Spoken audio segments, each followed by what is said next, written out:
लगभग 25,000 वर्ष ईसा पूर्व प्राचीन चीन में एक ऋषि का जन्म हुआ था।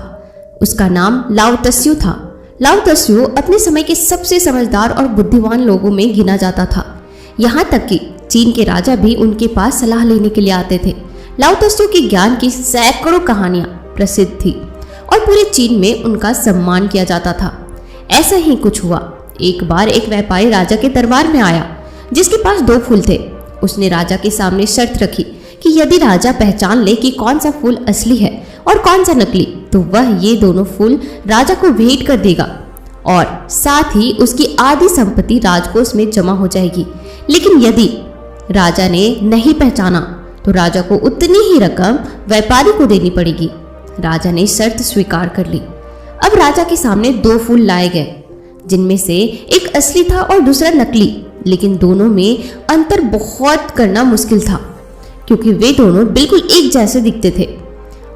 जिस कारीगर ने उस नकली फूल को बनाया था वह इतना कुशल था कि उसने उस फूल की इतनी बारीकी से नकल की कि दोनों में अंतर करना बहुत मुश्किल हो गया।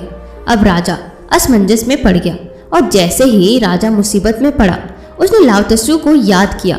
लाओ त्सु को निमंत्रण भेजा क्योंकि लाओ त्सु की बुद्धिमत्ता के किस्से मशहूर थे।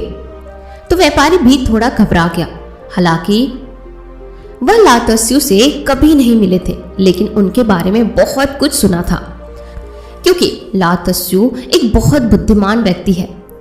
राजा के दूत ने उसको संदेश भेजवा दिया कि राजा दुविधा में फंस गए हैं।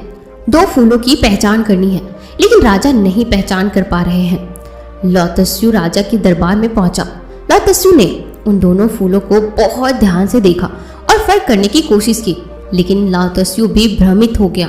वह थोड़ा परेशान हो गया और वह भी परेशान हो गया कि इसे कैसे पहचाने, इनमें से कौन सा फूल असली है और कौन सा नकली, क्योंकि दोनों फूल बिल्कुल एक जैसे दिखते थे। लाओ त्सु को भी उनमें अंतर करना बहुत मुश्किल हो रहा था।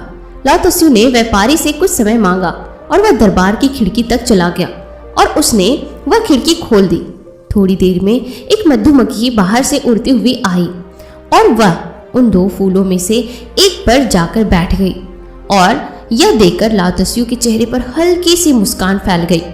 राजा समझ गए कि लाओ त्सु ने इस दुविधा का समाधान ढूंढ लिया है। उसने असली फूल को पहचान लिया है। तब लाओ त्सु ने कहा कि बाईं ओर रखा हुआ फूल असली है और दाईं ओर रखा हुआ फूल नकली है। व्यापारी को बहुत आश्चर्य हुआ क्योंकि कभी कभी वह भी भूल जाता था कि कौन सा फूल असली है और कौन सा नकली है। उसे भी याद करने में बहुत कठिनाई हो रही थी। उसने लाओ त्सु से आश्चर्य से पूछा कि तुमने कैसे पहचाना। लाओ त्सु ने कहा कि मनुष्य की आंखों को धोखा दिया जा सकता है, लेकिन इस प्रकृति यानी ताओ को धोखा नहीं दिया जा सकता। लाओ त्सु प्रकृति को ताओ कहते थे। इन फूलों को देखकर कोई भी व्यक्ति अपनी आंखों से धोखा खा सकता है, लेकिन मधुमक्खी को धोखा नहीं दिया जा सकता। मधुमक्खी हमेशा असली फूल पर आकर के बैठती है।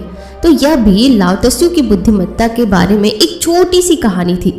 यह कहानी हमें सिखाती है कि अगर हम ध्यान दें तो कई बड़ी समस्याओं का समाधान हमारे आसपास ही छिपा होता है। हम आशा करते हैं कि आपको यह कहानी बहुत कुछ सिखाई होगी और अगर आपको यह कहानी पसंद आई होगी तो आप वीडियो को लाइक और चैनल को सब्सक्राइब जरूर कर दीजिएगा ताकि आगे भी इसी तरह की मोटिवेशनल कहानियाँ पहले आप सुने।